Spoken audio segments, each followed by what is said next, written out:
Il referendum per la separazione di Venezia e Mestre è legittimo, l'ha dichiarato il Consiglio di Stato, riformando la decisione del TAR del Veneto del 14 agosto 2018. Una sentenza importantissima, spiega il portavoce del Comitato 25 aprile, che nel suo statuto riconosce proprio l'importanza di avere due distinti comuni autonomi. È fondamentale perché da un lato ristabilisce la gerarchia delle fonti, ovvero la preminenza della Costituzione sulla legge che ha istituito la città metropolitana. Da un altro lato è fondamentale perché invito tutti a leggere le motivazioni. Praticamente il Consiglio di Stato sottolinea come il ricorso portato avanti dal Comune di Venezia e dalla città metropolitana sia stato un ricorso teso a impedire ai cittadini di esprimersi sull'assetto del loro comune.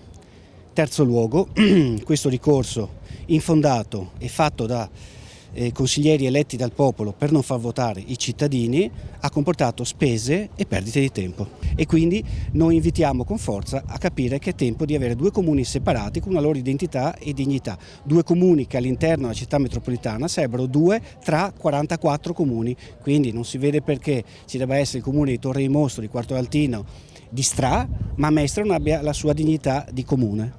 Entusiasta uno dei principali promotori del referendum, Marco Sitran. L'importante non è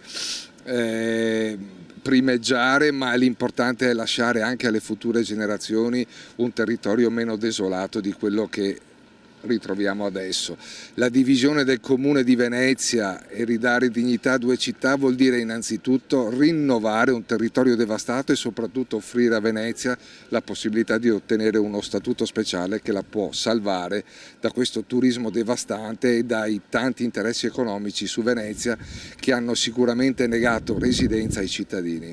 Da qui un messaggio per il governatore Zaia e il sindaco Brugnaro. A Zaia il fatto che non abbia appellato con noi una sentenza davvero assurda che negava i poteri che la Costituzione attribuisce alla Regione la dice lunga sulla volontà di Zaia di portare avanti le istanze autonomiste. Zaia non ha mai amato Venezia e questa è la dimostrazione più lampante.